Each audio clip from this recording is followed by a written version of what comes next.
राजकारण करता येत नाही, मला कळत नाही.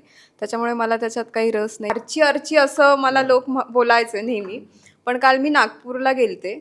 सो तिथे एक 4-5 बायकांनी मला आशाताई म्हणून आवाज दिला. बाईकवरनं 2 मुलं अशी जायची आणि जोरात ती लोकेशनकडे बघून "ए अर्ची!" असं ओरडून जात होती मुलं. शाळेत पण मी पाठांतर करून मला कधीच लिहायला नाही यायचं.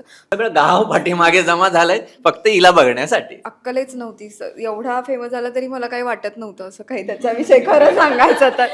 कदाचित लवकरच आम्ही पुढच्या काही प्रोजेक्टमध्ये पण करणार आहोत एकत्र. हे पेपर मी अजून फोडला नाही तिच्याकडे. आता तुम्ही प्रश्न विचारला, मी उत्तर दिलं. तसं सेम आहे काम करताना पण. पुढून काय आहे सिच्युएशन आणि सीन, ओके तर मला हे रिॲक्ट करायचंय.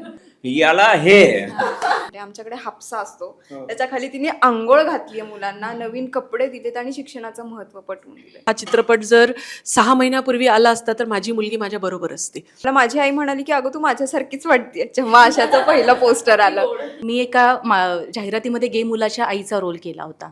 ती फक्त सोशल मीडियावर जाहिरात नावाजली गेली, पण ती टीव्हीवर नाही दाखवली गेली. एक सांगितलं तर तिथनं 10 प्रश्न येतील. हे का, याची पार्श्वभूमी का, याच्यानंतर 4 सीन नंतर काय होणार आहे. आजही आपल्याकडे LGBTQचा एखादा विषय मांडला, शॉर्ट फिल्म केली, तुम्ही किती ॲक्सेप्ट कराल? माझ्या दारात आलेली जी आशा असेल ना, तिला मी ग्लासभर पाणी तरी देईन. नमस्कार, मटाकट्टामध्ये पुन्हा एकदा तुम्हा सर्वांचं स्वागत आहे. आपण मटाकट्टावर दर आठवड्याला वेगवेगळ्या सिनेमातील टीमशी भेटत असतो, कलाकारांशी गप्पा मारत असतो. तर आज आपल्यासोबत आशा सिनेमाची टीम संपूर्ण आलेली आहे. तर सर्वप्रथम सर्वांचं अभिनंदन आणि स्वागतसुद्धा. आणि मठाच्या प्रथेप्रमाणे मी समीर सरांना विनंती करतो की गणपती बाप्पाची मूर्ती आणि पुस्तक देऊन सर्वांचं स्वागत करावं. दिग्दर्शक दीपक पाटील, निर्माता आणि अभिनेत्री दैवता पाटील, अभिनेत्री शुभांगी भुजबळ आणि अभिनेत्री रिंकू राजगुरू. तुम्ही नंतर जरूर पुस्तक उघडून बघावं. गप्पांना सुरुवात मला दिग्दर्शकापासून करायची आहे, कारण का शेवटी सर्व जन्म तिकडून, आकार तिकडून घेत असतो सिनेमा. त्यामुळे मी साधारण या सिनेमाविषयी वर्षभरापूर्वी मी ऐकलं होतं की अशा प्रकारचा सिनेमा येतो आणि त्यात रिंकू काम करते. त्याचा तो लूकसुद्धा तेवढाच मला आकर्षक वाटलेला पहिलावाला. पण आपण एक आशा सेविकांवर सिनेमा करावा असं तुम्हाला का वाटलं आणि तो तुम्ही का हा विषय निवडलात नेमका? याची मुळं मला असं वाटतं की कोविडच्या काळात आहेत. म्हणजे कोविडमध्ये सगळं बंद होतं आणि आपण सगळे घरी होतो. तर त्या काळात मी सुद्धा गावी गेलो होतो. धुळे जिल्ह्यात गाव आहे आमचं, आणि सगळंच बंद, त्यामुळे बाहेर कोणीच दिसायचं नाही. पण बाहेर एक व्यक्ती दिसत होती, ती त्या निळी साडीतली एक बाई, जी घरोघरी जाऊन सगळे ती आकडेवारी नोंद करत होती की तुमच्या घरात कोणाला कोविड झाला आहे का, किंवा किती लोक आहेत. आणि ते जे सगळे आकडे आपल्याला कळत होते प्रसारमाध्यमांच्या माध्यमातून, ते ग्रासरूट लेवलला, ग्रामीण भागात, ते ह्या आशांनी कलेक्ट केले होते. तर त्यामुळे त्यावेळी जेव्हा आशाला बघितलं ना, तेव्हा प्रचंड कुतूहल जागं झालं की आपण बघत होतो की पोलीस फोर्स किंवा मेडिकल क्षेत्रातली डॉक्टर मंडळी सगळी बाहेर होती, आणि त्यांना खांद्याला खांदा लावून हा एक घटक जो रस्त्यावर होता. आणि मग कुतूहल निर्माण झालं की अरे यांचं काम कसं होतं. म्हणजे एरवी आपल्या सगळ्यांनाच आशा माहिती असते की आपल्या दारावर येते आणि काही नोंदी करून घेऊन जाते.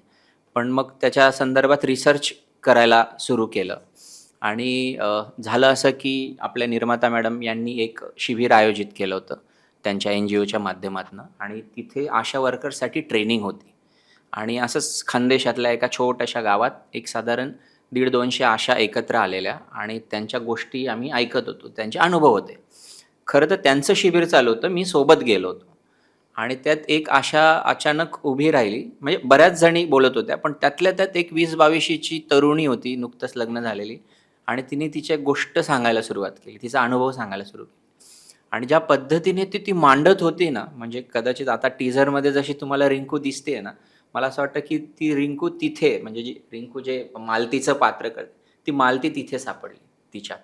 म्हणजे ती ज्या पद्धतीने बोलत होती, तिचे अनुभव शेअर करत होती, तिच्या डोळ्यात अक्षरशः स्पार्क्स वाटत होते. आणि किती तिच्या सगळ्या त्या नॅरेशनमध्ये मला एक वाक्य आवडलं, आणि ते असं होतं की सर, हे काम ना आम्ही पैशासाठी नाही करत. म्हणजे मानधन आम्हाला तेवढंच मिळतं, पण मला ना ह्या काम करण्याचं मला एक ओळख निर्माण होते. मी आजपर्यंत ह्या गावात कोणाची तरी सून होती, कोणाची तरी बायको होती, कोणाची तरी मुलगी होती, पण ह्या आशा सेविकेच्या कामातनं मला माझी ओळख दिली. मला सगळं गाव आशाताई, ओ आशाताई असं म्हणून बोलवतात. तर मग मला असं वाटतं की ते बीज होतं आणि त्याच्यानंतर 8 दिवसात मी ती पूर्ण गोष्ट लिहून काढली. थँक्स टू दॅट आशाताई. आणि मग चित्रपटाला लागणाऱ्या ज्या गोष्टी असतात त्या सगळ्या त्याच्यात एक एक पद्धतीने येत गेल्या आणि नंतर परत मग 3 वर्षाचा काळ गेला चित्रपट बनण्यासाठी. पण आपण ही गोष्ट, आशाची जी गोष्ट आहे ती सिनेमातूनच मांडावी, हे नेमकं तुम्ही का ठरवलं आणि कसं ठरवलं? ती सिनेमातूनच सगळ्यांसमोर पोचावी असं तुमचं का होतं? धन्यवाद. खरं तर खूप चांगला प्रश्न आहे हा. मला आत्तापर्यंत खरंच कोणी विचारला नाही. मला आवडेल याचं उत्तर द्यायचं. कारण असं आहे की आशा म्हटलं की आपल्याला वाटतं की हा डॉक्युमेंटरीचा विषय किंवा यार काहीतरी या आरोग्य सेविका आहे आणि हे बोरिंग काहीतरी होत असेल. मग त्या पद्धतीने जसं मी तुम्हाला मगाशी सांगितलं ना, ती गोष्ट सगळी ऐकल्यानंतर मी गुगल सर्च पण केला आणि त्यात हे लक्षात आलं की ह्या आशा नुसतेच महाराष्ट्रात नाही आहे, या भारतभर आहेत. म्हणजे ह्या प्रत्येक राज्यात पसरल्यात. काही ठिकाणी निळी साडी, काही ठिकाणी गुलाबी, काही ठिकाणी व्हाईट, असे वेगवेगळे युनिफॉर्म आहेत. आणि त्यांच्याविषयी फार फार तर छोटे अशा क्लिपिंग्स होत्या. एक डॉक्युमेंटरीही नाही आहे साधी, फक्त माहिती दिली गेली आहे. आणि महाराष्ट्राच्या संदर्भात म्हणाल तर आपल्या वृत्तपत्रांमध्ये फक्त त्यांची आंदोलनं, त्यांच्या मागण्या, असं थोडंसं त्याच आशयाने जाणाऱ्या बातम्या होत्या. त्याच्याबद्दल असं पॉझिटिव्ह चित्र नव्हतं. आणि मला असं वाटेल की अरे यार, हे जर एवढं करत असतील तर यांच्यात ह्युमन व्हॅल्यू असतीलच ना. ती बाई काय करते, तिची स्वप्न काय असतील, तिला घरच्यांकडून सपोर्ट मिळत असेल का, ह्या सगळ्या प्रश्नांची उत्तरं जेव्हा शोधायला गेलो आणि मग रिसर्च करत करत गेलो, त्यावेळेस मला असं वाटलं की ती साडी घातलेली युनिफॉर्मधारी बाई तर आहे, पण त्याच्या पलीकडे एक ताठ मानेनी स्वतःची ओळख सांगणारी ग्रामीण भागातली कोणीतरी स्त्री आहे. आणि मग तिचा पाठपुरावा घेत घेत ते मालतीचं पात्र लिहिलं गेलं आणि मग असं वाटलं की डॉक्युमेंटरी किंवा इतर कुठल्याही माध्यमापेक्षा जर आपण तिची गोष्ट सांगितली फिक्शन पद्धतीने सिनेमाच्या माध्यमातून, तर ती जास्त लोकांपर्यंत पोहोचेल, ती लोकांना कनेक्ट होईल. आणि मग त्या पद्धतीने चित्रपटाची रचना केली. नेमकं जसं मगाशी मी म्हणालो की जेव्हा मी पहिला तुझा लुक बघितलेला, तेव्हा मला ते चपखल तू त्या भूमिकेत दिसत होतीस आणि ते तूच करू शकते असं त्या पोस्टरवरून दिसत होतं. पण ही भूमिका तुझ्यापर्यंत कशी आली आणि तू जेव्हा त्यांनी गोष्ट ऐकवली असेल किंवा सिनेमाशी सांगितलं असेल, तर पहिला विचार तुझ्या मनात काय होता की अशा प्रकारची एक भूमिका मला साकारायची आहे किंवा साकारणार आहे? काय होतं डोक्यात तुझ्या? पहिल्यांदा आपण फोनवरतीच बोललो. मला पडलेला पहिला प्रश्न होता की मीच का आशा करायला, कारण खूप आणखी ॲक्ट्रेस आहेत. आणि विषय जसं सर म्हणाले तसा विषय खूप छान आहे. म्हणजे आशा, जसं ते म्हणाले की रस्त्यावरून चालली तरी प्रत्येकजण आशाताई आवाज देतं. म्हणजे ती प्रत्येकाला तितकं आपलीशी वाटणारी आणि आपल्या घरातली वाटणारी स्त्री आहे. तर अशी भूमिका तुमच्या वाटाला येत असेल तर नाही म्हणण्याचं काही कारणच नाही आहे. आणि इतकं मोठं काम आहे त्यांचं. तर माझी इच्छा होती की म्हणजे मला असं वाटलं की माझ्या मार्फत किंवा फिल्मच्या मार्फत जर ते सगळीकडे पसरणार असेल तर चांगलंच आहे. म्हणजे नाही म्हणण्याचं काही कारणच नव्हतं. म्हणजे अशा या व्यक्तिरेखेला घेऊन तुझं मग बालपण असेल किंवा ज्या शहरात वाढले, ज्या गावात वाढले, तेव्हाचं तुझं काही आठवणी किंवा तेव्हाचे अनुभव काही आहेत? मला लहानपणी एवढं आठवतंय की आमच्याकडे अंगणवाडी सरकारची असते, तर तिथून त्या 1-2 आशा सेविका घरी यायच्या आणि ते वजन काटा नसतं, बाळाचं वजन करतात. तर माझा भाऊ खूप लहान होता, तर ते वजन करायच्या घरी येऊन त्याचं, किंवा डोस असतील काही चालू शिबिर तर त्या घरी येऊन सांगायचे की तिथे या आणि घ्या. तर ह्या इतकं व्यवस्थित नाही आठवत, पण असं पुसट मला ह्या गोष्टी आठवत आहेत लहानपणीच्या. इव्हन मला याच्यात एक ॲड करावं असं वाटेल, म्हणजे रिंकूच्याच बाबतीत, की मी नॅरेशन देताना प्रत्येक आर्टिस्टला बऱ्यापैकी हे सांगायचा प्रयत्न करायचो की अशा असं असतं बरं का, त्यांचं काम असं आहे. रिंकूच्या बाबतीत तेवढं झालं नाही, तिला ऑलरेडी ही गोष्ट माहिती होती. त्याचं कारण मी तिच्या आई आणि बाबांशी पण नंतर बोललो आणि ते दोघं शिक्षक-शिक्षिका आहेत, म्हणजे आणि खूप चांगल्या पद्धतीने काम करतात. आणि आपण म्हणतो ना, शिक्षक, अंगणवाडी सेविका, आशा वर्कर ह्या आपल्या ग्रामीण व्यवस्थेचा कणा आहेत. त्याच्यामुळे आय एम शुअर तुला आधीपासूनच त्या सगळ्या गोष्टींची कल्पना होती आणि मला नॅरेट करायलाही फार सोपं गेलं. कारण मी जेव्हा तिला ते सांगत होतो तर ही पार्श्वभूमी सांगायची गरज नव्हती. सरळ मुद्द्याला हात घालून गोष्ट तिला सांगितली आणि मग तिला ती कळली. जसं मगाशी दीपक म्हणाला की त्या विषयावर एखादा सिनेमा या आजवर झालेला नाही किंवा बनला नाही किंवा डॉक्युमेंटरीसुद्धा तेवढी इन डेप्थ कोणी बनवलेली नाही आहे. तेवढं साहित्य मुबलक जेवढं त्याला महत्त्व द्यायला गेलं पाहिजे होतं ते दिलं गेलं नाही आहे त्या कॅरेक्टरला किंवा त्या व्यक्तीला. अशा अशा प्रसंगी तू ती भूमिका यापुढे साकारली आहेस त्या सिनेमामध्ये, ते किती महत्त्वाचं वाटतं तुला? मी आत्ताच असं म्हणाले तसं आणि सरांनी एक्सप्लेन केलंच आहे की त्यांचं किती मोठं काम आहे. कोविडमध्ये आपण शेजारच्याला पण हाय करायला बाहेर येत नव्हतो. त्यात ते प्रत्येकाच्या घरी जात होत्या. आणि मी आत्ता नोटीस करते की खूप जणांना शहरात नाही माहिती की आशा सेविका म्हणजे काय किंवा त्यांचं काम किती मोठं आहे. सो फिल्म एक असं माध्यम आहे ना जे घराघरात जातं, मोबाईलमध्ये जातं, थिएटरमध्ये जातं आणि लोकांपर्यंत सहज पोहोचतं. वाचत कोणी नाही पण स्क्रोल करताना तरी लोकांना दिसतं की काय येतंय, काय येणार आहे. त्याच्यामुळे मला वाटतं की आशा फिल्मच्या माध्यमातून लोकांपर्यंत खूप जास्त चांगल्या पद्धतीने पोहोचेल आणि कॅरेक्टर्स त्यांना आपले वाटतील. कुठेतरी आशा सेविकांना पण छान वाटेल की आमच्यावरती पण सिनेमा केला आहे आणि त्यांच्या कामालाही तितकं महत्त्व दिलं जातं ह्या सिनेमातून. तर ही खूप चांगली गोष्ट आहे आणि आमच्याकडून काहीतरी चांगलं होतं आहे. ज्या पद्धतीचे कमेंट्स येत आहेत हो, हो, हो. खास रिंकूला उद्देशून, एक मला- common line अशी असते की रिंकू मॅम थँक्यू. हां आणि मला एकच कालची आठवण आहे. मी सरांना आणि मॅडमला पण म्हटलं की आर्ची असं मला लोक बोलायचे नेहमी. पण काल मी नागपूरला गेलते. सो तिथे एक 4-5 बायकांनी मला आशाताई म्हणून आवाज दिला. सो मला एवढं तरी कळालंय की त्यांना ते तितकं आपलंसं वाटतंय किंवा लोकांपर्यंत ते पोहोचतंय. त्याच्यामुळे याचा मला खूप जास्त आनंद आहे.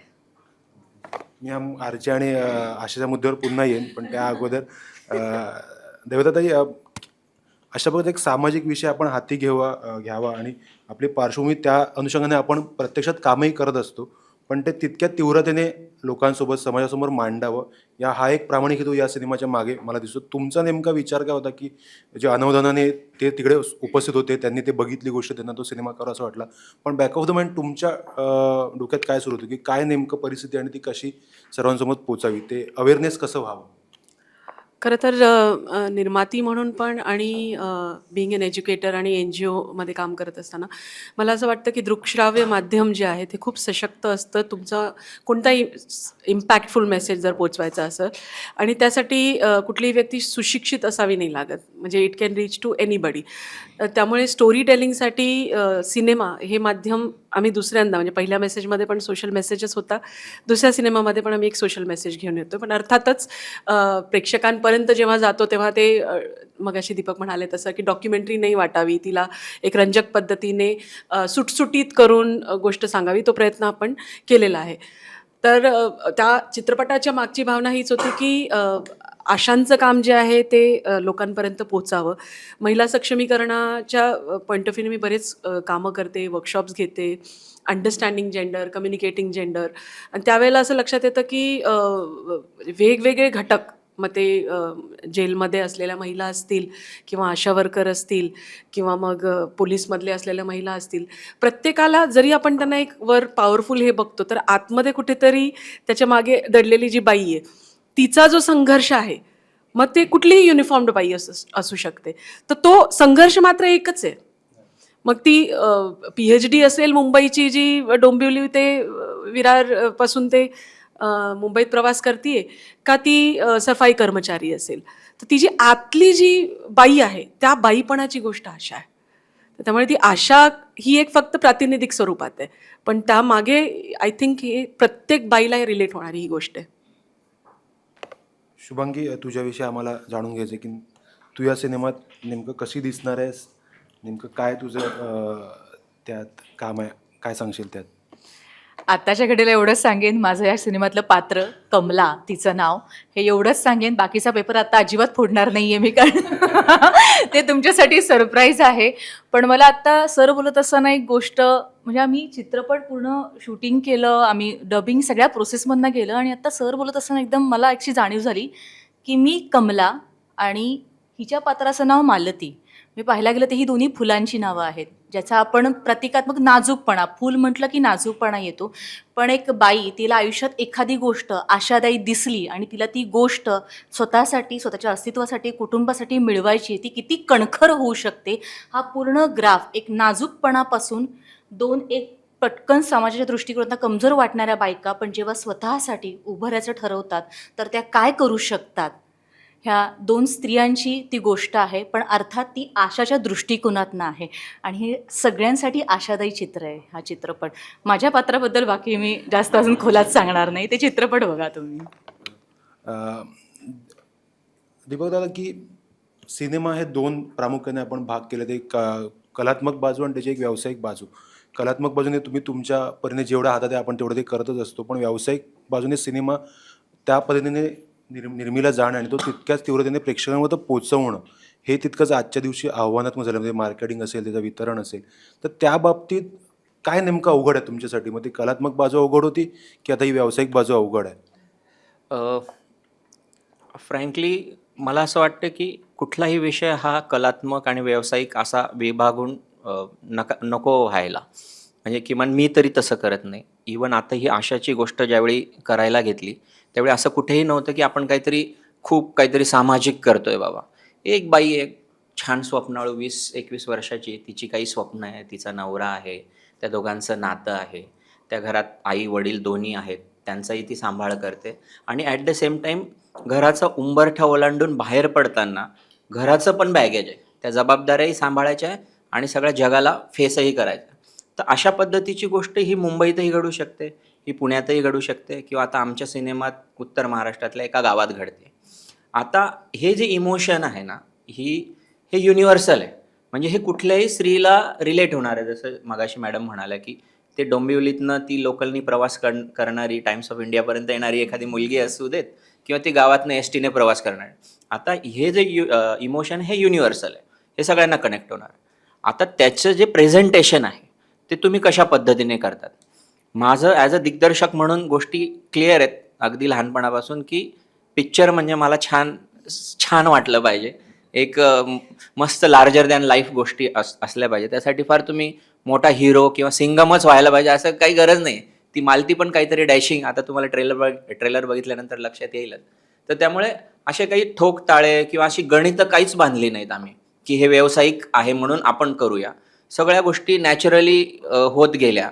म्हणजे अगदी सिनेमात गाणं पण येतं आहे, जे आता रिलीज झालं आणि खूप आवडतं लोकांना, तर तेही बॅकग्राऊंडमध्ये येतं आहे, चालत राहा तू पुढे. तर ते सगळे तिची जर्नी सांगणाऱ्या गोष्टी. आता हा झाला चित्रपट तयार. त्यानंतर जसं तुम्ही म्हणतात की व्यावसायिक दृष्टिकोनातून ऑब्वियसली तो स्ट्रगल काय प्रत्येकाला आहे, तो कोणाला चुकलेला नाही आहे. पण ह्या सिनेमाच्या बाबतीत काय झालं की गेल्या वर्षभरात आम्हाला बऱ्यापैकी चांगला रिस्पॉन्स मिळाला. आम्ही वेगवेगळ्या ठिकाणी गेलो. म्हणजे एशियन फिल्म फेस्टिवलला त्याचं स्क्रीनिंग झालं होतं. UN ला आम्ही न्यूयॉर्कला यांनी प्रेझेंटेशन दिलं आशा या विषयावर, तर तेव्हा पण झालं. त्यानंतर मागे उपमुख्यमंत्री श्री एकनाथ शिंदे साहेबांनी सुद्धा जेव्हा ह्या चित्रपटाला पुरस्कार मिळाले, महाराष्ट्र राज्य शासनाचे 4 महत्त्वपूर्ण पुरस्कार याला मिळालेत उत्कृष्ट अभिनेत्रीसह. तर ते साहेबांना वाटलं की हे आशा वर्करबद्दल आहे, तर आम्हाला बघू द्या हा सिनेमा.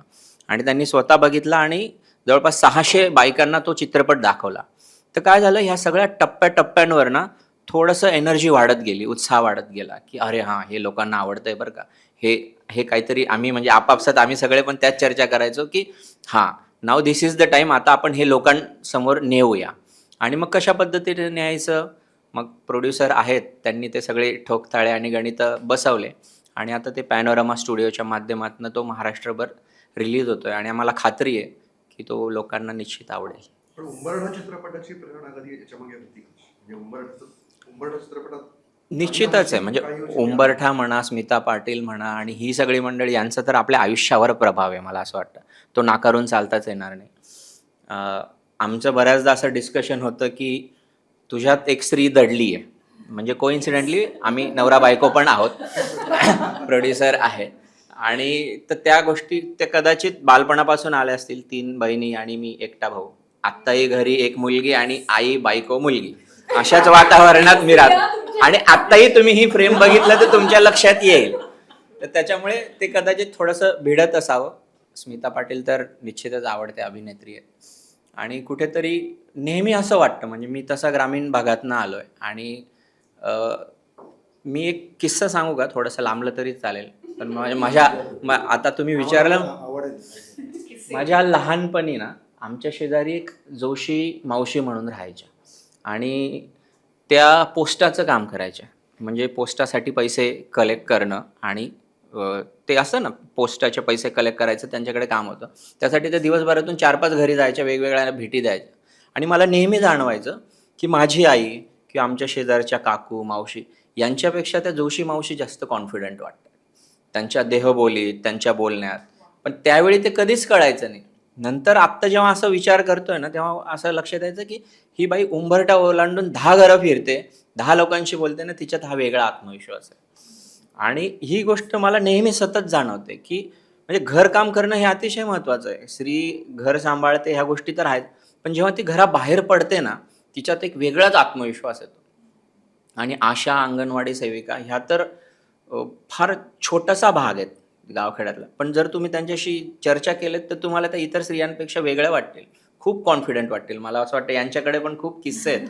कारण आम्ही प्रत्यक्ष जेव्हा शूट करण्याच्या आधीही खूप जणींना भेटलो. त्यांच्यासोबत रिंकूनी ॲक्च्युअल काम केलं आशाचं, म्हणजे पाड्यावरती गावात जाऊन. तर त्यावेळी त्या गोष्टी होत्या. त्यामुळे मग ती स्त्री भूमिका, ते स्त्री पात्र, मला असं वाटतं मी त्याला न्याय देऊ शकलो असेल. आता तुम्हाला कळेल ते चित्रपटाच्या माध्यमातून. नेमकं स्वानुभव आम्हाला ऐकायचे आहेत. नेमकं काय घडलं किंवा कसं तू ते ॲब्झॉर्ब करत होती त्यांच्याकडून, निरीक्षण करत होतीस त्यांचं, आणि ते कसं तुला मिळत गेलं? मला फक्त काम त्या काय पद्धतीने करतात किंवा ते काय पद्धतीने विचार करतात, मला जास्त महत्त्वाचं हे वाटत होतं. म्हणून मी पहिल्यांदा त्यांच्याशी बोलले, त्या गावातल्या आशाताई आलत्या. तेव्हा घरचे प्रॉब्लेम्स असतील, कुणाला सपोर्ट मिळतो, कुणाला नाही मिळत, तरी पण त्यांचं कामावरचं प्रेम इतकं आहे ना, म्हणजे घरी काही का असे ना, ते तिकडचं सगळं सांभाळून काम करायच्या.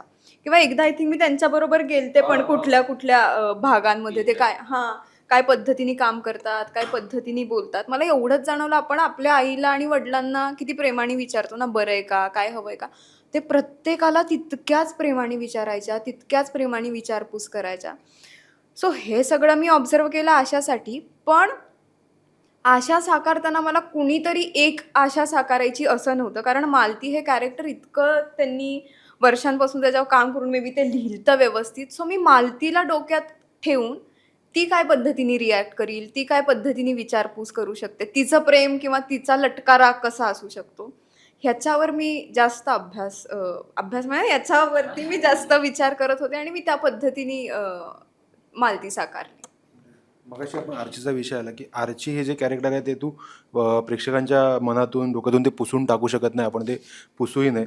पण त्या कॅरेक्टरचं एक ओझं वर्षानुवर्ष तुझ्या पाठीवर राहणार आहेच, ते तुला सांभाळून ओझं तुला नाहीये ते. आपण त्याचं पुण्याई म्हणूया आपण, त्याची पुण्याई ती राहणारच आहे. पण त्याला तेवढंच महत्त्व देऊन त्यातून थोडा वेळ बाहेर पडून नवीन एक तुला ओळख निर्माण करायची. जसं तू आता म्हणलं की आशा म्हणून मला हाक मारलं गेलं, हे जे ट्रान्झिशन आहे हे तुला किती महत्त्वाचं वाटतं एक आर्टिस्ट म्हणून, एक कलाकार म्हणून? अर्थात महत्त्वाचं आहे. मला कुठली व्यक्तिरेखा पुसायला कधीच नाही आवडणार किंवा मला असं नाही वाटणार की आर्चीला विसरावं आणि आशाला लक्षात ठेवावं. मला दरवेळी हेच वाटतं की मी जे काम करते ना, त्यावेळी ते लक्षात राहावं. मग आर्ची पण राहावी, मग आशा पण राहावी, नशिबाने पुढे आणखी जसे कॅरेक्टर आले तर ते पण राहावे. आणि ते लोकांचं प्रेम आहे, ते मला वाटतं ते प्रत्येकाला आर्ची तितकी आपलीशी वाटते आणि मला खात्री आहे की आशा पण तितकीच लोकांना आपली वाटणार आहे. म्हणजे आम्ही शूटिंग करत असताना सुद्धा मला आठवतंय, आपण त्या वखारीशी ते कुठे शूट करतो आय डोंट नो, बाईकवरनं 2 मुलं अशी जायची आणि जोरात ती लोकेशनकडे बघून ए आर्ची असं ओरडून जात होती मुलं. आम्ही ज्या हॉटेलला राहत होतो तिकडे पण बऱ्याचदा समोरनं रस्त्याने बाईक पास व्हायच्या आणि हाक मारायच्या अशा आर्ची करून. प्रश्नच नाही. म्हणजे रिंकूचं फॅन फॉलोइंग आपल्या सगळ्यांनाच माहिती की गावात जेव्हा शूट करत असेल तर तुम्हाला जर BTS तुम्ही बघेल ना तर लक्षात येईल की इकडे शूटिंग होतं आणि त्याच्यासाठी फक्त 20-25 लोक आहेत आपले, आणि सगळं गाव पाठीमागे जमा झालंय फक्त हिला बघण्यासाठी. प्रेम आहे. पण मग हे प्रेम म्हणजे असं म्हणा की हवेतही जाऊ देऊ नाही आपल्याला, ते तितकंच आपल्याला ग्राउंडेड ठेवलं. तू ते सगळं कसं समतोल कसा राखतेस तू? म्हणजे आर्ची पहिल्या ज्याच्यात नॅशनल अवॉर्ड आणि मग पुढचे सगळे सिनेमांची येणारे ऑफर्स, हे सगळं कसं जमवून आणलं? याचं उत्तर रिंकू तर देईलच, पण मी माझा अनुभव पण मी शेअर करतो. मला असं वाटतं प्रचंड सहजता आहे. म्हणजे जसं तिच्यावर बॅगेजच वाटत नाही, ती इतकी सहज असते आणि विसरलेली असते त्या ठिकाणी. म्हणजे ह्या सेटवर मला लक्षात आहे की ती पूर्णपणे मालती होती. आणि रिंकूला तिच्या कामाची स्टाईल पण मला नंतर लक्षात आली की तिला तुम्ही थिअरी देऊन नाही चालत, की तुला तुम्ही 10 पेपर दिले तर ते रिंकू वाचणार नाही. ती स्पष्ट सांगेल, तुम्ही मला सांगा, तुम्ही मला ऐकवा. सीन पण सांगताना म्हणजे चित्रपटाचं नॅरेशनही असं 3-4दा आम्ही फोनवर सगळी तयारी केली. सीन्स मी तिला पाठवलं, म्हणून नाही मला तुमच्या तोंडून ऐकायचं. सेटवर जेव्हा मी सीन पण करायचो ना, तुम्ही मला करून दाखवा.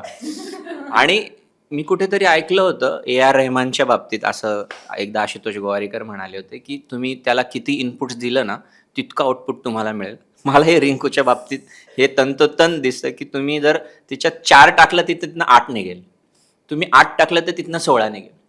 पण ते तुम्हाला करावं लागेल दिग्दर्शक लेखक म्हणून, आणि मग ते तुम्हाला 100% मिळणार. Am I right? म्हणजे नाही म्हणजे मला असं वाटतं की जर तुम्ही मला एखादा कागद, तुम्ही तुमची गोष्ट लिहिली आणि मला दिली, तर मी माझ्या दृष्टिकोनातून वाचणार. तुमचं काय दृष्टिकोन आहे मला नाही कळणार. मग जेव्हा ते नरेट करत होते तेव्हा त्यांची मालती काय हे मला ते व्हायब्रेशन येत होते किंवा त्या वाईब्स कळत होत्या. मी एकटीने वाचली असता मी माझ्या पद्धतीने ती साकारली असती. त्याच्यामुळे मला असं वाटतं की मी माध्यम आहे त्यांची मालती तुमच्यासमोर घेऊन यायचं. त्याच्यामुळे मी नेहमीच डिरेक्टर आणि रायटरचं ऐकते आणि त्यांच्या पद्धतीनेच काम करते. मग हे सगळं अण्णामुळे घडलं का? कारण का अण्णाची सवय ही आहे की ते त्याला तो समजावून सांगतो समोरच्या आर्टिस्टला काही लिखाण देण्याची ऐवजी. त्याच्यामुळेच घडलं का मग? नाही माहिती, पण माझा पहिल्यापासून हाच स्वभाव आहे. म्हणजे शाळेत पण मी पाठांतर करून मला कधीच लिहायला नाही यायचं. जोपर्यंत मला ते समजत नाही ना तोपर्यंत मला ते नाहीच करता येत किंवा लक्षात राहत. त्याच्यामुळे समजलं की मला कळतं ओके आता मी करते, असं आहे ते. आणि काय होतं की प्रत्येकाची स्टाईल जशी, आता इथे शुभांगी पण आहे, शी इज कम्प्लिटली डिफरंट. म्हणजे आता जर आपण एक सांगितलं तर तिथनं 10 प्रश्न येतील. हे का, याची पार्श्वभूमी का, याच्यानंतर 4 सीन नंतर काय होणार आहे, तो आहे. म्हणजे पण मग तेही जर आपण योग्य उत्तर दिलं आणि इफ शी इज कन्व्हिन्स, मग तुम्हाला ते 100% मिळणार. सो ते प्रत्येक कलाकाराची मला असं वाटतं की वेगवेगळी स्टाईल असते. आणि मग दिग्दर्शक म्हणून तुम्हाला जर एकदा तो समजला कलाकार, तर तुम्ही त्या पद्धतीने त्याच्यापर्यंत पोहोचू शकता. आणि त्याचं कारण पण एक असं आहे की आम्ही सीन कुठलंही चित्रीकरण करताना तुकड्या तुकड्यात करतो, लोकेशन वाईज शूट करतो. आता आम्ही 12 नंबर सीन करतोय तर पुढच्या वेळी आम्ही 52 नंबर सीन करतोय. तर दिग्दर्शक ही एकमेव व्यक्ती असते जिला पूर्ण चित्रपटाचा ग्राफ माहिती असतो. भले आम्हाला आधी त्यांनी स्टोरी सांगितली आहे, आमचे वर्कशॉप घेतले आहे, काय आहे, पण तरीसुद्धा तो ग्राफ मला 12 नंबर सीन करताना इथे माझ्या पात्राचं इंट्रोडक्शन होतं आहे, पण 52 नंबर सीनमध्ये माझ्या आयुष्यात काहीतरी घडतंय. मध्ये हा एक महिन्याचा 10 दिवसांचा प्रवास गेला आहे. तर इथली माझी मानसिकता आणि तिथली मानसिकता, मध्ये काय काय घडले तिच्या आयुष्यात हे सगळं कळलं पाहिजे. आणि ह्याचा जन्मदाता तो लेखक असतो आणि त्याचा क्रिएटिव्ह तो दिग्दर्शक असतो. त्यामुळे इथे माझी इंटेन्सिटी काय पाहिजे, तुम्हाला काय अपेक्षित आहे, कारण त्यांना फायनल प्रोडक्ट दिसणार आहे, त्यांना माहिती आहे की मला हे काय हवं आहे. तर त्याच्यामुळे ते प्रश्न विचारून घ्यायचे. काहीतरी करून बाकीच्या अख्ख्या युनिटचा वेळ वाया घालवण्यापेक्षा, सतत रिटेक करत बसण्यापेक्षा बेटर आहे विचारून घ्या. मग हे असं, मग ते तसं, ओके हिचं माझं नातं काय आहे, मग आत्ता आम्ही किती क्लोज आहोत, काय आहोत, हां मग मी किती तिच्या जवळ जायचं, कमी अजून अंतर, हे सगळी उत्तरं उलगडत जातात. आणि मग ते ना करणं सहज सोपं होतं. रिटेक करून करून ते मेकॅनिकल होण्यापेक्षा जेवढं ते पहिल्या 1-2 टेकमध्ये होतं ना, ते खूप जिवंत सुंदर होतं ते. मग तू कॅरेक्टर विषय आम्हाला सांगणार नाही असं त्यामुळे मी तो प्रश्न काय पुन्हा विचारणार नाही. पण तू जगभरातले सिनेमे बघत असते, आपण मध्यंतरी भेटलेलो सुद्धा. येस. आणि तेव्हा आपल्याला मला तेव्हा जाणवलं सिनेमा बघताना की एक विशिष्ट सामाजिक घटकांच्या गोष्टी आपण बघतो हो. वर्ल्ड सिनेमामध्ये. एका संस्कृतीविषयी बगतो, एखाद्या ग्रुपविषयी बघतो, जे आपल्या मराठीत तितक्या सहजतेने बनत नाहीत त्या तशा प्रकारचे विषय. मग आता थांबायचा नसारखा विषय आलेला. त्यानंतर दशावतारमध्ये एक वेगळी संस्कृती आणि तो एक संघर्ष मांडला गेला. Yes. हळूहळू तो बदल होताना आपल्याकडे दिसतोय. हो. आणि त्यातलाच हा एक प्रवाह आशाचा सुद्धा एक आहेच. तर अशा प्रकारच्या विशिष्ट घटकांना एक निश ऑडियन्स पर्यंत म्हणजे निश ऑडियन्ससाठी तो बनवणं आणि तो तेवढा ग्लोबल करणं हे किती महत्वाचं वाटतं तुला मराठी सगळेच सिनेमासाठी? विषय असे पोचले पाहिजे. म्हणजे आशाच्या जोडीला जेव्हा त्या दिवशी शासनासाठी जे स्क्रीनिंग माननीय एकनाथजी शिंदे यांनी केलं होतं आणि तिथे काही अंगणवाडी सेविका पण भेटल्या आणि त्यांचं हे म्हणणं होतं की आमच्यासाठी पण काहीतरी करा. आणि हे लोक ना हे समाजाचा इतका महत्त्वाचा घटक आहे आणि तेवढाच तो दुर्लक्षिला गेलेला घटक आहे. त्यामुळे आशा सेविका असेल, अंगणवाडी सेविका असेल, हे विषय निवडा, ते पोचवा. आणि समाजाचंही तेवढंच महत्त्वाचं कर्तव्य आहे की हे चित्रपट जाऊन चित्रपटगृहात बघा. थोडंसं आता OTT हे माध्यम पण आपल्याकडे आलेलं आहे, पण या विषयांवर बोललं गेलं पाहिजे, ह्याच्यावर नाटकं झाली पाहिजेत. आपल्याकडे काही महत्त्वाच्या विषयांवर आले आहेत. म्हणजे अगदी मला एक आठवतोय, मला आता पटकन इथे ना बिपिन नाडकर्णीचा उत्तरायण नावाचा चित्रपट आठवतोय, की जिथे उतार वयानंतरचं एक सहजीवन ह्याचा विचारच आपल्याकडे होत नाही. की ती पण गोष्ट कुठेतरी विचारात घेतली पाहिजे आणि जेवढं आपण रोजच्या जगण्यातलं दाखवू ना, सहज सोपं. अनेक जणांचं म्हणणं असतं जसं की पडद्यावर जाऊन तिथे पण काय चित्रपटगृहात जाऊन आम्ही तेच रडगाणं किंवा काय बघायचं वगैरे. नाही, कधीतरी तुम्हाला वेगळा दृष्टिकोन मिळतो त्या गोष्टीकडे. आपण इफीमध्ये आत्ता गोव्याला एक स्किन ऑफ यूथ नावाची फिल्म दाखवली गेली. व्हिएतनामची आय थिंक ती फिल्म होती, जिला सर्वोत्कृष्ट चित्रपटाचा पुरस्कार पण मिळाला. एका ट्रान्सजेंडर मुलीची मुद्दा तिथे मांडला गेला आणि तो इतक्या सुंदर पद्धतीने मांडला, तो जागतिक पातळीवर लिहिला गेला. माझ्या मराठीत का नाही अशी फिल्म होते? माझा हा प्रश्न आहे. मराठीत काय आज भारतीय मंचावर सुद्धा हा चित्रपट केला एखादा, आजही आपल्याकडे LGBTQचा एखादा विषय मांडला, शॉर्ट फिल्म केली, तुम्ही किती ॲक्सेप्ट कराल? मी एका जाहिरातीमध्ये गे मुलाच्या आईचा रोल केला होता. ती फक्त सोशल मीडियावर जाहिरात नावाजली गेली, पण ती टीव्हीवर नाही दाखवली गेली. हे विषय जास्तीत जास्त आता यायला पाहिजे आणि जेवढं आपण आत्ताच्या तरुण पिढीला ह्याच्याबद्दल सजग करू ना, तेवढं चांगलं असणार आहे ते. मगाशी आशांचा जेव्हा विषय काढला तेव्हा आमची एशियन फिल्म फेस्टिवलला जेव्हा स्क्रीनिंग होती तेव्हा भरभरून लोक उभं राहणार, अर्थात ते चित्रपटप्रेमी होते म्हणून ते समीक्षात्मक पद्धतीने बोलत होते. तर त्यातला एक जण मला म्हणाला की हा चित्रपट बघून आत्ता मी माझ्या दारात आलेली जी आशा असेल ना तिला मी ग्लासभर पाणी तरी देईन. म्हणजे हा इम्पॅक्ट लगेच चित्रपटानंतर जाणवलेला. त्यामुळे चित्रपट काय करू शकतं तर हे करू शकतं. आणि इनफॅक्ट प्रिव्हियसच्या फिल्ममध्ये पण जेव्हा आमच्या मटाला एक हे केलं होतं, स्क्रीनिंग केली होती, तर तिथे पण एक पालक उभा राहिला आणि तो म्हणाला की हा चित्रपट जर 6 महिन्यापूर्वी आला असता तर माझी मुलगी माझ्याबरोबर असते, कारण 12वीचा प्रेशर घेऊन तिने आत्महत्या केली. तर ह्या सिनेमामुळे ते कदाचित वाचली असती. तर सिनेमा हे फक्त एंटरटेनमेंट नसून त्याही पलीकडचं आहे आणि ते आम्हाला ह्या स्क्रीनिंग्समधून खूप प्रकर्षाने जाणवलं. दिग्दर्शक म्हणून हा जो आपण जी कलाकृती बनवणार आहोत त्याचा समाजावर परिणाम होणार आहे, तो तितका तीव्रतेने होणार आहे. तर त्याचा विचार लेखक म्हणून, तो दिग्दर्शक म्हणून, तो सीन बांधताना, ती पटकथा बांधताना कसा विचार होता मनामध्ये? नाही 100% विचार असतो. म्हणजे मला असं वाटतं की आपण सगळे या क्षेत्रात काम करणारे लोक आपण संवेदनशील आहोत म्हणून इथे आहे, म्हणून इथे काम करतोय किंवा करू शकतोय. संहिता लिहित असताना 100% एकेका गोष्टीचं, की जेव्हा मालती तिच्या नवऱ्याबरोबर आहे तर ती कशी आहे, ती एक 22 वर्षाची, नुकतं लग्न झालेलं आहे, त्या दोघांचं प्रेम आहे तर ती तशी आहे. आणि जेव्हा ती सासू समोर येते तेव्हा कशी बदलते, किंवा मग तिचा तोच प्रेमळ नवरा सासू सासऱ्यांसमोर एकदम वेगळा होतो. आणि आपल्या समाजात असं होतं ना, आपण आपल्या घरात सुद्धा वेगवेगळे असतो. आपण एकांतात वेगळे असतो, आपण आई वडिलांबरोबर वेगळे असतो, मुलांबरोबर वेगळे असतो, मित्रांसोबत वेगळे असतो. तर ह्या सगळ्या गोष्टी आपण थोडंसं ऑब्झर्व केलं तर ते आपल्याला लक्षात येईल. तर हे पात्र लिहित असताना ह्या सगळ्या गोष्टींचा विचार केला होता, की हे असं असं आहे बरं का. आणि जितकं आपण खरं खरं सांगू ना, मला असं वाटतं ते जास्त लोकांना भिडतं. मग त्याच्यात टेन्शन घ्यायची गरज नाही आहे की फार असं काही कठीण आहे किंवा हे ऑब्जेक्शनेबल होऊ शकतं लोकांना. मला नाही वाटत. जे खरं खरं आहे बाबा आपल्या आजूबाजूला घडतंय त्याच गोष्टी करण्याचा प्रयत्न केला. आजही लोक म्हणजे जरी व्हिज्युअल लिटरसी वाढली असेल तरी तळागाळातली लोक जे आहे ना ते सिनेमाच्या गोष्टीत रमतात, त्या पात्रांबरोबर रमतात. म्हणजे बऱ्याच वेळेला सोप ओपेराला आपण शिव्या देतो, पण जर त्यातली जी लीड आहे ती कनेक्ट झाली तर मग 1000 मालिका होतात त्याच्या. तर आपल्या इथे फार आपण असं कागद पेन घेऊन नाही बसत की अरे हा एडिटचा कट असा झाला किंवा कसं झाला. आपल्याला त्या गोष्टीमध्ये रमायला आवडतं. मग ती माझ्या जगण्यातली गोष्ट जरी असेल समोर आणि ती कॅरेक्टर मला भावली आहे माझ्यातली, तर it works, it connects to the हे. तर त्यामुळे ह्या चित्रपटात तोच प्रयत्न आहे की जितकी ती रॉ असेल, जितकी ती रिलेट होणारी असेल. आणि सोशल मीडियावर ज्या प्रतिक्रिया येतात ते तशाच येतात. अगदी यवतमाळपासून ते पिलवट नावाचं गाव असं तिथपर्यंत ते रिसीव्ह झालेलं आहे टीजर आणि हे, आणि तिथे म्हणतात की हां ही माझी आशा आहे, तू मला तिथे आणते. सो आय थिंक तो कनेक्ट होतोय. आणि इवन तुम्ही मगाशी म्हणालात ना की वर्ल्ड सिनेमा किंवा आपण म्हणतो की मल्याळम सिनेमा किंवा काय, की एखादी छोटीशी गोष्ट, एखादं छोटंसं गाव, एखादं पात्र, त्याचे स्वप्न, मला असं वाटतं आशामध्ये हे सगळं आहे. म्हणजे ते बघितल्यानंतर रिॲक्शन्स तर आहेत लोकांच्या की तुम्ही एका वेगळ्या विश्वात जातात आणि तुम्ही विटनेस करतात की कुठेतरी लपून तुम्ही ती गोष्ट बघतायत. ते छान गाव आहे, ती सायकलीवरून जाणारी मालती आहे, मग तिचं घर आहे आणि मग म्हणजे सिनेमा काय असतो म्हणजे अजून वेगळं, हेच असलं पाहिजे. मग अशी दीपक म्हटल्याप्रमाणे वेगवेगळे पदर त्या कॅरेक्टरमध्ये त्यांनी तसे लिहिले होते आणि टीजरमध्ये ते पदर भावनिक विश्व ते तुझ्या चेहऱ्यावर दिसतं.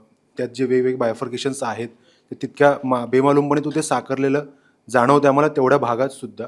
तर ते बायफर्केशन तू कलाकार म्हणून कसं करत होतीस नेमकं? मी काही करत नाही. मला मी काही करत नाही. मी खरंच सांगते, मला कळत नाही. नाही म्हणजे आशा सेविकांना भेटणं वेगळी गोष्ट आहे, आपण रीडिंग करणं ही वेगळी गोष्ट आहे. माझं खरं सांगू का, मी खूप अभ्यास नाही करत किंवा मी खूप त्या गोष्टींमध्ये गुंतून नाही राहत. म्हणजे आजचं आमचं रीडिंग झालं, हा झालं, छान झालं, ओके, मी निघते. म्हणजे ते सतत डोक्यात नाही राहत माझ्या की मालती हे करेन, मग मालती कशी वागेल, मग नाही.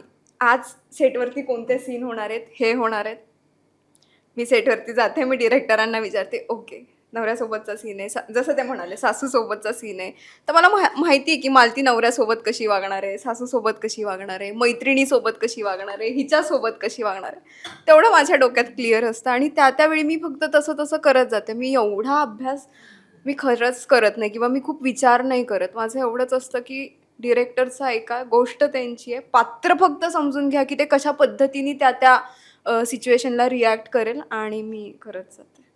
मला विश्वास पडत नाही, पण तुम्ही दोघांनी हे मालकी सांगा.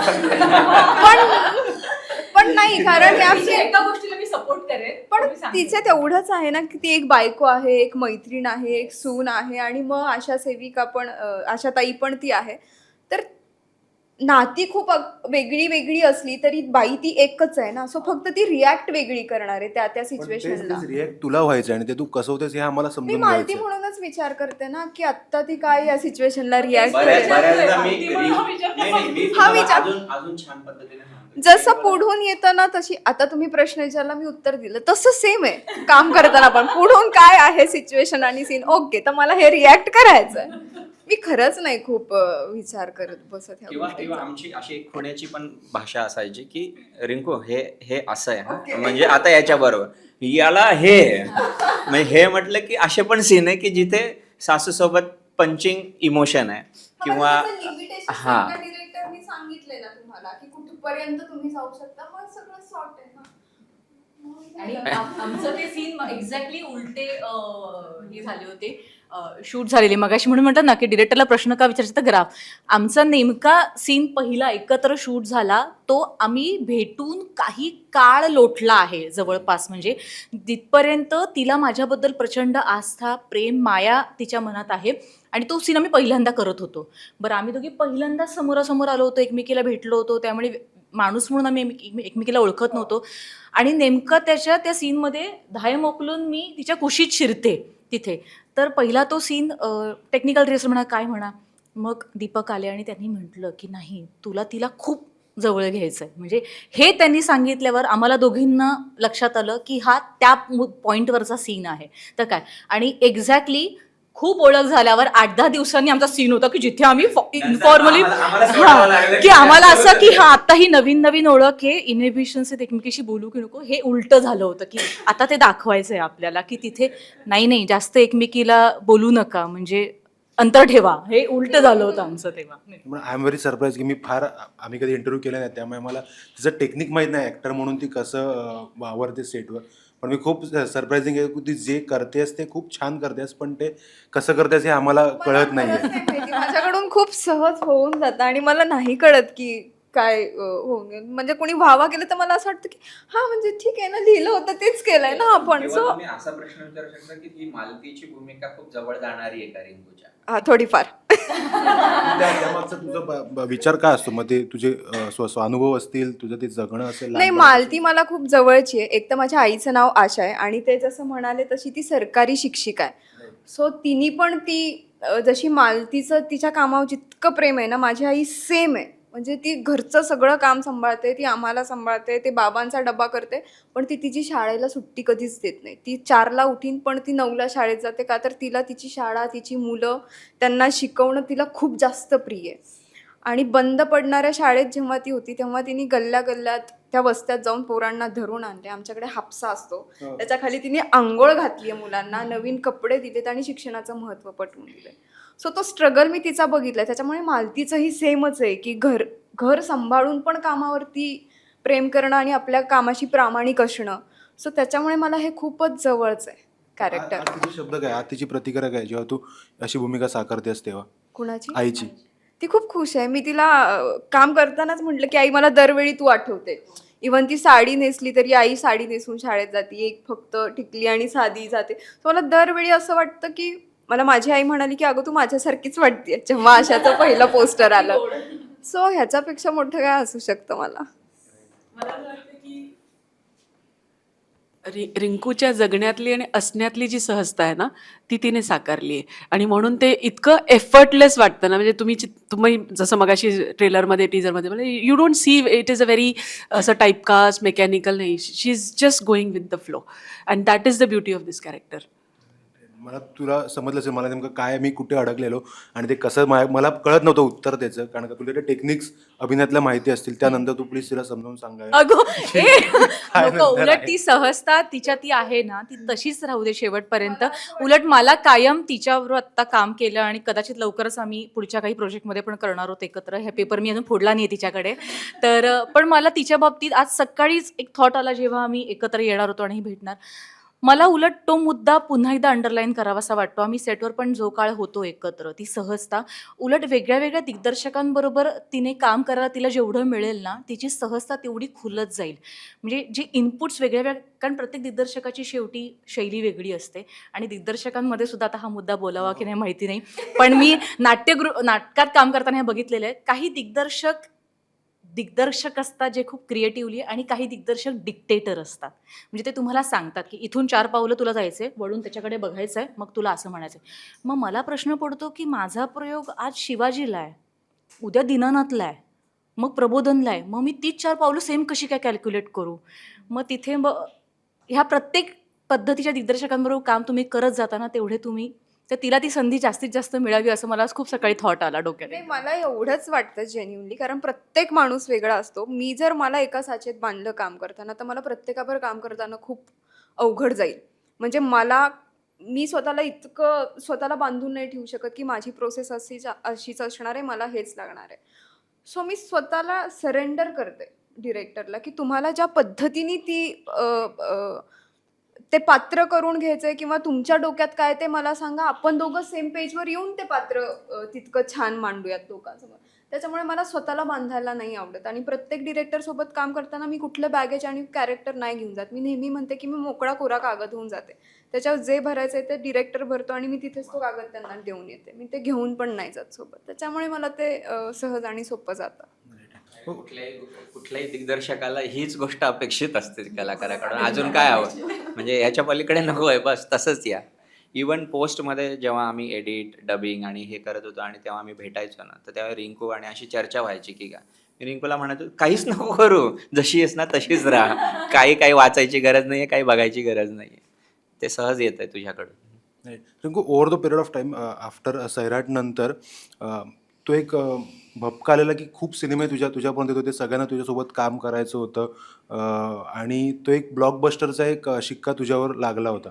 तर आता over the period of time cinema स्वीकारताना नेमकं तुझ्या अटी शर्ती काय असतात? नेमकं तू त्या भूमिका कशा स्वीकारतेस किंवा काय करायचं काही नाही करायचं हे तुझे मापदंड काय असतात साधारण?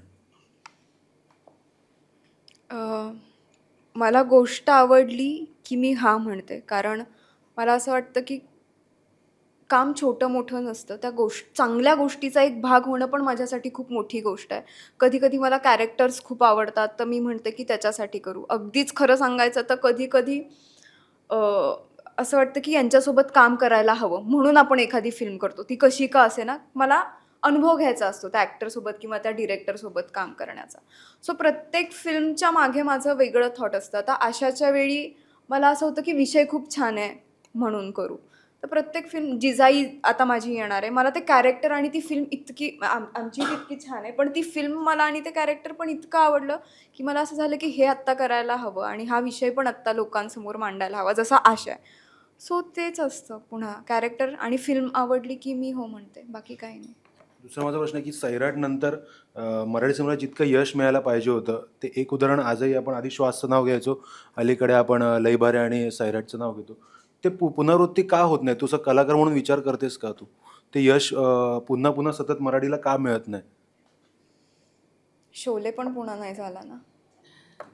काही गोष्टी अशा असतात की आता मलाही माहीत नव्हतं मी कधी सैराटमध्ये काम करील आणि अक्कलच नव्हती. एवढा फेमस झाला तरी मला काही वाटत नव्हतं असं काही त्याच्याविषयी खरं सांगायचं तर.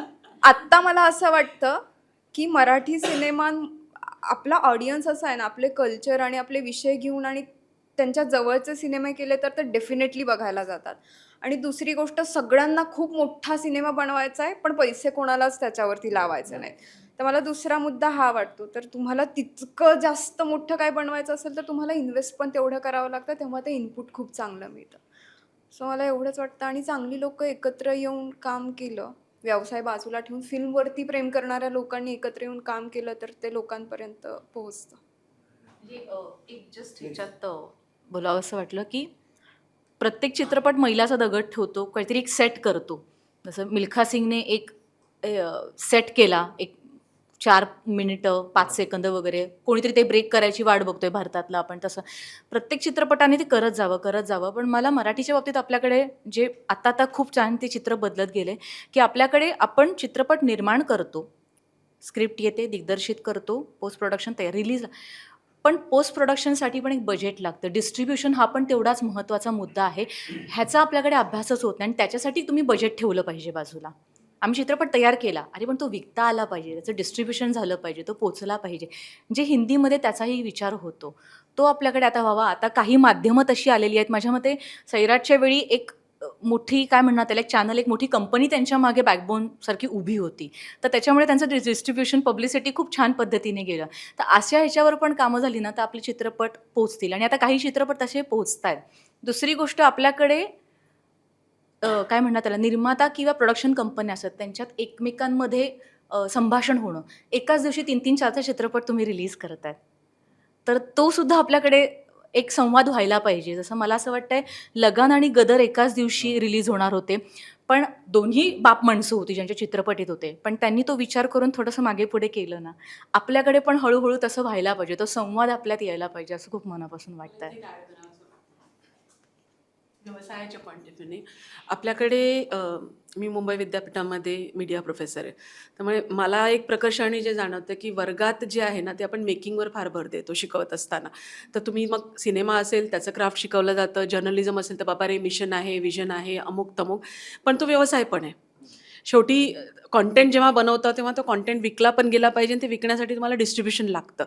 तर बऱ्याच शिक्षण संस्थांमध्ये हे जे आहे, ही जी बाजू आहे व्यवसायाची, मग जर्नलिझम, एथिक्स, प्रिन्सिपल्स, ऑफकोर्स ते सगळं आहे, पण शेवटी तुम्ही जे म्हणणार आहे ते एडिटरनी त्याला ॲडव्हर्टिजमेंट यायला पाहिजे, त्याला एक व्यवसाय म्हणून टिकता आलं पाहिजे, तर ते सस्टेनेबल होतं. सिनेमाच्या बाबतीत पण असं होतं की फिल्म मेकिंगपर्यंतचा प्रवास सगळ्यांना शिकवलं जातं. इनफॅक्ट कालच एका विद्यार्थिनीबरोबर चर्चा करत असताना ती म्हणाली, मॅम आता आपण पोस्ट प्रोडक्शन स्टेजमध्ये आहोत ना, फर्स्ट इयरची स्टुडंट आहे. म्हटलं नाही, आपलं post production stage first print आली तेव्हा संपली, आता आपण मार्केटिंग आणि डिस्ट्रीब्युशन स्टेजमध्ये. नाही म्हणे, आम्हाला ग्रॅज्युएशनमध्ये म्हटलं की हेच पोस्ट प्रोडक्शन आहे. म्हणजे इतक्या बेसिक जर होत असेल आणि जेव्हा हे लोक जेव्हा चित्रपट बनवतील तेव्हा ते म्हणतील सिनेमाची पहिली प्रिंट आली, मला तेवढाच खर्च लागणार. सो कॅल्क्युलेशन, मगाशी शुभांगी म्हणाले की डिस्ट्रीब्युशनला पैसा लागतो, PR ला पैसा लागतो, ॲडव्हर्टायझिंगला लागतो, ऑडियन्स असतो. मी तर बऱ्याच वेळेला असं म्हणते की सिनेमा वाईट किंवा चांगला नसतो, प्रत्येक सिनेमाचा एक ऑडियन्स असतो, तो तुम्हाला रूट करता आला पाहिजे. You have to use the right distribution channel. की मग ते क्रिंज कॉन्टेंट असेल, अगदी आपल्याला बघताना एकदम मी फालतू कॉन्टेंट म्हणणार नाही पण क्रिंज कॉन्टेंट म्हणेल, त्यालाही आहे की प्रेक्षक, त्यालाही लाखोंमध्ये व्ह्यूज होत आहेत ना. So you have to use the right medium to reach out to your target audience. तर ते जे आकलन आहे ना ते शिकवलंही जात नाही आणि इंडस्ट्रीमध्ये येणारे बरेच जण जे आहे ते मॅप करण्यामध्ये चुकतात आणि म्हणून मग त्याचं व्यवसायात रूपांतर होत नाही. म्हणून वाईट सिनेमे बनतात अशातला भाग नाही. कमी बजेटचा मगाशी विषय निघाला, गुजराती सिनेमा 50 लाखात झाला, आता आपण it is still doing the history, आणि त्यांनी शोलेचाही रेकॉर्ड तोडलाय. That is what some distributor was telling me. तर म्हणजे मग again budget is not an issue. 50 लाखातला सिनेमा करोडोंमध्ये कमवतोय म्हणजे मग there is some magic which he has done. तर त्यांनी ते गावोगावामध्ये जाऊन, तंबूमध्ये जाऊन चित्रपट दाखवला. तर तुमचा जो ऑडियन्स आहे तिथे तर तुम्ही कनेक्ट झाला ना, it is going to click in business also. जे यंग फिल्म मेकर आहेत किंवा जे फर्स्ट टाइम डेब्यू डिरेक्टर आहेत ते खूप दिसले आणि ते खूप छान काम करताना दिसले. मग ते सुबोध असेल म्हणा किंवा आता क्षितिजचा सिनेमा उत्तर येणार आहे. हे खूप छान छान गोष्टी आजच्या दिग्दर्शकांना मांडायचं आहे. त्यांना कोणालाही प्रूव्ह करायचं नाही किंवा कोणत्या मोठ्या बॅनरही त्यांना नको आहे. ते अनेकदा म्हणतात की आम्ही आमचं करतो, आले कोण सोबत तर वेल अँड गुड, नाही आले तरी आम्ही आमचं तो रिलीज करतो. एक यंग फिल्म मेकर म्हणून तुमचा यापुढचा पाथ कसा असणार, तुम्ही कसा बघताय तुम्ही हे आता आशाही सुरुवात आहे. ही आशा आणखी किती प्रफुल्लित होणार आहे हे आम्हाला जाणून घ्यायचं. नाही, गोष्टी खरंच खूप आहेत सांगण्यासारख्या. आणि जशी आशा एक संधी मिळाली, करता आलं, इथून पुढच्या काळातही संधी मिळावी, करता यावं. आणि जसं तुम्ही म्हणाला की खूप प्रयोग होत आहेत आणि मराठीत सुद्धा खूप चांगले सिनेमे घेऊन येत आहेत. आणि सध्याच्या काळात काय झालं आहे की ही प्रोसेस सोपी झाली, म्हणजे सगळ्यांना अवेलेबल झालं आहे. म्हणजे माझ्याकडे जर एखादं मोठं वृत्तपत्र नाही आहे किंवा माझ्या पाठीमागे कुठला मीडिया नसेल, तरी माझ्यासोबत यूट्यूब आहे, माझ्यासोबत माझं सोशल मीडिया आहे. तर मला जे काहीतरी म्हणायचं आहे ना, तर मी टाकू शकतो त्याच्यात. मे बी मी बूस्ट करू शकत नाही कारण तेवढे पैसे नाही आहे, पण मी माझं मांडलेलं किमान काही लोकांपर्यंत पोहोचवू शकतो. Same with technology. Technology easy झाल्यामुळे सिनेमा बनवणं सोपं झालं आहे. त्यामुळे तो विषय राहिला नाही. विषय आहे संवेदनशीलतेचा. तुम्ही तो कशा पद्धतीने हाताळतायत. आणि हे फार आश्वासक चित्र आहे की ज्या पद्धतीने ते बनतायत. आणि मी कुठलंही बॅगेज घेत नाही. हा माझा दुसरा सिनेमा आहे. पहिला 12 झाला. आणि असं वाटतं की जशी संधी मिळेल तसं करत जाईल. काही गणितं काही आखली नाही आहेत किंवा हे फार काहीतरी याच्याने आपण गल्ला भरू शकतो किंवा मग आपल्याला हे काहीतरी रेकॉर्ड ब्रेक करू, काय नाही. मला जी गोष्ट भावेल ती करायची. मग त्याला 2 वर्ष असू दे किंवा 5 वर्ष लागू दे, हरकत नाही. रिंकू, मला एक विशेष प्रश्न विचारायचा आहे. आज तर तुझा जो गेटअप आहे तो खूप छान दिसतोय, सुंदर दिसतोय. मगाशी आपण बोललो सुद्धा आणि मगाशी खुर्चीचा सुद्धा विषय आलाच. आणि आज जे काही वातावरण राज्यभर सुरू आहे आणि ते 2-3 महिने सुरूच राहणार आहे. मग महापालिका निवडणुका येतील आणि सगळं राजकारण, म्हणजे ही तुझी जी सहजता आहे, ती जी सहजता खरी अपेक्षित असावी त्या नेत्यामध्ये किंवा त्या लोकप्रतिनिधीमध्ये, जेणेकरून तो ते सर्वसामान्यांचे प्रश्न समजून घेईल तितक्या तीव्रतेने आणि तितक्या सामंजस्याने. तू या असं येणाऱ्या काळामध्ये राजकारणात यावं असं तुझा काही विचार आहे का? नाही, खरंच नाही. मला राजकारणाची तितकी आवड पण नाही. मी तितकं बघतही नाही. आणि मी काही खूप फारसं ऐकतही नाही कारण मला राजकारण करता येत नाही आणि मला कळत नाही. त्याच्यामुळे मला त्याच्यात काही रस नाही. कोणी निवडून आलं तर मी फक्त विचारते, ओके कोण आलं आहे, आता इथे कोण सदस्य आहेत, आत्ता कोण मंत्री आहेत, बस याच्या पलीकडे नाही. आणि मला नाही यायचं आहे राजकारणात. मी छान फिल्म करते, मला खूप चांगल्या चांगल्या वेगवेगळ्या विषयांच्या फिल्म करून लोकांपर्यंत चांगल्या पद्धतीने पोहोचायचं आहे आणि मी खुश आहे याच्यात. पण आता जर रिंकूला कोणी तिकीट दिलं तर तिचे ते आशा, अंगणवाडी, ग्रामीण सगळे त्यांचे मत फिक्स आहे रिंकूला. म्हणजे तू विचारल्यामुळे हा प्रश्न खरंच माझ्या मनातली भावना अशी मी आत आले ना आणि तिला बघून क्षणभर आता मी खरंच भेटू का, मी असं असं झालं. म्हणलं आता आपण असं करूया, नमस्कार वगैरे असं झालं. आपण भले ते घडो. भले ते घडो. बरोबर आहे. नको नको. गप्पांच्या शेवटी मला सर्वांना एक कॉमन प्रश्न आहे आणि त्या प्रश्नाचं उत्तर तुम्ही वेगळं वेगळं मला अपेक्षित आहे, कारण वाचकांना किंवा प्रेक्षकांना ती वेगवेगळी 4 कारणं मिळतील. माझा प्रश्न असा आहे की आशा हा सिनेमा प्रेक्षकांनी का बघावा आणि का सिनेमागृहात यावं, हे प्रत्येकाकडून मला वेगळं वेगळं रिझन हवं आहे. ते रिपीट व्हायला नको. म्हणजे आपले 4 कॅरेक्टर्स, आपले 4 सुरुवात माझ्यापासून करतो. आशा हा फक्त आशा वर्कर किंवा अंगणवाडी यांचा सिनेमा नाही आहे. त्यांची गोष्ट आहेच, पण मला असं वाटतं की घराबाहेर पडणाऱ्या प्रत्येक स्त्रीचा हा सिनेमा आहे. जी मालतीची भावना आहे, जे मालतीचे इमोशन्स आहेत, ते युनिव्हर्सल आहेत. ते कुठल्याही गावातल्या, कुठल्याही शहरातल्या प्रत्येक स्त्रीला रिलेट होतील. घरातनं बाहेर पडल्यानंतर तिला कुठल्या अडचणींचा सामना करावा लागतो काम करण्यासाठी. घरही सांभाळायचं आहे, बाहेरचं जगही हँडल करायचं आहे आणि त्यातनं ती कसं मार्ग काढते आणि तिला पॉझिटिव्ह मार्ग मिळतो, ही गोष्ट बघण्यासाठी आशा बघावा असं मला वाटतं. मला वाटतंय की फिल्म जी आहे ती खूप वेगळ्या लँडस्केपमध्ये तुम्हाला घेऊन जाते. उत्तर महाराष्ट्रात तसे फारसे चित्रपट चित्रित झाले नाही आहेत. तर तो एक मराठी सिनेमातला जो टिपिकल जो व्हिज्युअल जे येतात, म्हणजे एक तर कोकणात होतील नाही तर पश्चिम महाराष्ट्रात होतील, तर दिग्दर्शक उत्तर महाराष्ट्राचे असल्यामुळे तो एक तिकडची भाषा शैली, तिकडचा थोडासा लहेजा, गावातले काही टिपिकल अहिराणी भाषेतले शब्द, तर ती दुनिया जर बघायची असेल तर आशामध्ये ती तुम्हाला पाहायला मिळेल. त्याशिवाय आपले जे DOP आहेत ते साऊथचे आहेत, सुरेश सारंगम. तर एक साऊथचा DOP ज्याला मराठी येत नाही, ज्याला हिंदी येत नाही, ज्याला इंग्लिश येत नाही, आणि त्या दोघांची जी काय जुगलबंदी झाली आहे त्यातून जे आउटपुट आले आहेत, पण ऑफकोर्स व्हिज्युअली ती खूप सुंदर झालेली आहे फिल्म, ज्या पद्धतीने आपण हे केलं. आणि जर ट्रेलर तुम्ही पाहिला असेल तर प्रत्येक फ्रेम वेगळी दिसते. तर त्याच्यात तुम्हाला त्या दुनियेचा प्रवास जर तुम्हाला करायचा असेल तर नक्कीच आशा बघा. काहीच नाही ठेवलंय ना यांनी सांगायला. सगळं सांगितलंय आता. So तुम्ही सगळंच सांगितलं. डेफिनेटली ते तर आहेच की माझ्या रिंकू मालती आशा नाही, मला एवढंच आहे की सरांनी जसं सांगितलं तसं फक्त आशाताईंची ही गोष्ट नसून ही प्रत्येक बाईची गोष्ट आहे. मला वाटतं की ही फिल्म बघताना प्रत्येक स्त्रीला आपण कुठेतरी स्वतःला तिथे कनेक्ट करू. आणि म्हणजे मला तरी असं वाटतं याच्यानंतर आपण जे काम करतोय त्या कामावरती प्रत्येक स्त्रीला छोटं मोठं नसून त्याच्यावरती स्वतःच्या कामाचा खूप अभिमान वाटेल किंवा ते तितकं प्रामाणिक ता वाढेल असं मला तरी वाटतं. आणि माझ्यावरती प्रेम करणाऱ्या लोकांना एवढंच सांगायचं आहे की माझ्यासाठी हे खूप जवळचं कॅरेक्टर आहे मालती, आणि ही खूप जवळची फिल्म आहे. तर आत्तापर्यंतच्या कामापेक्षा खूप वेगळं काम केलं आहे. तर ते बघण्यासाठी तुम्ही आशा बघा. मला पटकन मराठीतलंच आपलं एक म्हणा, वाक्प्रचार म्हणा, ते वाक्य आठवते की आशेवर जग चालतं. सो त्याच्यासाठी आशा बघा.